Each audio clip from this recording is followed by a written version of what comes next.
Siz yiyorsunuz ya, Sayın Müsteşar'ı bırakma. Bravo. Antep'e gideceksiniz. Buradan Antep'e yemeğe gidilir mi yani? Çok fena ikna ettiler efendim. Ben de seni arıyorum. Evet. Özel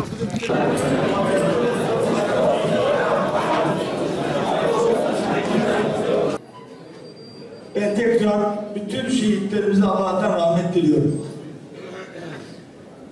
Ülke olarak, millet olarak tabii zor dönemlerden geçiyoruz.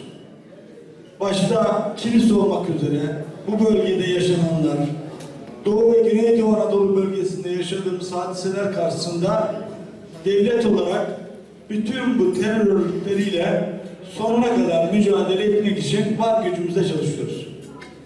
Sayın Cumhurbaşkanımızın liderliğinde, onun dirayetinde, onun talimatlarıyla hepimiz var gücümüzle en son terör yuvası, en son terör ili yıkılana kadar, yok olana kadar bu mücadeleye devam edeceğiz. Hiçbir şekilde oradan vazgeçmeyeceğiz. Bir Mehmetçik ölür, şehit olur, 1000 Mehmetçik doğar. Biz buna inanan insanlarız. Yüreğimiz kan ağlıyor, üzülüyoruz. Ama bir taraftan da bugünkü cenazesine katıldığım şehit kardeşimizde gördüğümüz gibi gerçekten imanlı, inançlı bir milletin mensup olmaklarını iftihar ediyoruz.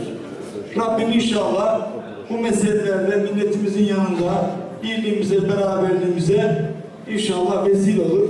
Ve bu Ramazan'da inşallah bu anlamda birliğimize, kardeşliğimize vesile olur. Değerli kardeşlerim, Kilis bu bölgede yaşanan sıkıntılar içerisinde en fazla bu meseleleri göğüsleyen bir şehrimiz ve vilayetimiz oldu. Allah hepinizden razı olsun. Bu milletin, bu necip milletin ensarlığını siz sözle değil, bir fiil yerine getirdiniz. Getirmeye de devam ediyorsunuz. Sayın Valimiz, Sayın Belediye Başkanımız rakamları veriyor, konuşuyoruz kendi aramızda. Gerçekten burada Kilisli kardeşlerimizin Suriyeli muhacirlere göstermiş olduğu bu misafirperverlik tarihe geçecek. Tarihe geçecek sizin yaptığınız. Allah hepinizden razı olsun. Suriyeli kardeşlerimizin gelecekte bir Türkiye var. Bizim gidecek hiçbir yerimiz yok. Bizim gidecek hiçbir yerimiz yok. Biz gidemeyiz de zaten. Bütün bu coğrafya Allah'ın izniyle bu millete emanet. İslam ümmeti hep buraya bakıyor. Sayın Cumhurbaşkanımıza bakıyor. 15 Temmuz gecesi o alçak darbe girişimi olduğu anda sadece Türkiye sınırları içerisinde değil, bütün İslam coğrafyasında ümmet dua etti. Allah Sayın Recep Tayyip Erdoğan'ın yanında olsun, onun milletinin yanında olsun dedi. Belediye olarak bizim bu ayki gelirimiz 2 milyon oldu. Klasik giderlerimiz 10 milyon. Yatırımlar hariç. Tabii biz referandumda bir şeye söz verdik. Dedik ki Kilis. Tamam, ekonomik kriz var, sıkıntı var. Nüfusundan fazla Suriyeli var. Çok büyük sıkıntılarsın. Çok büyük problemin var. Ama eli yıkar, el döner, yüzü yıkar dedik.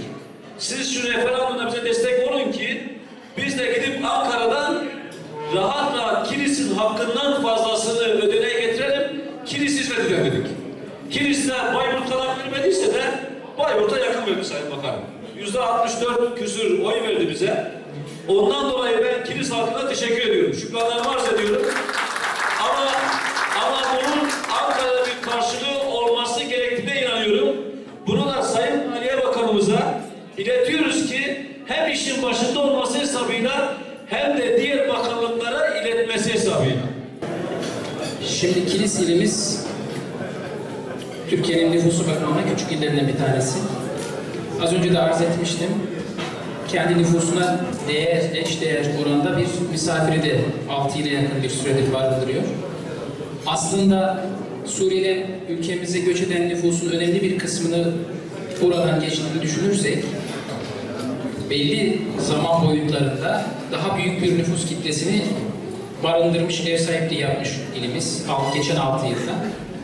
Ancak artık 6 yıl olmuş, bu misafirlik olmaktan çıkmış bir tür yerli olmuşlar, burada olmuşlar. Doğal olarak bunların eğitimdir, sağlıktır, barınmadır, temel ihtiyaçları da ortada. Dolayısıyla şunu söylemek istiyorum Sayın Bakanım, büyük bir yükümüz var. Gerek şehir merkezinde, gerekse kırsalda büyük bir yükümüz var. Bu yükü omuzlamaya çalışıyoruz, gayret ediyoruz.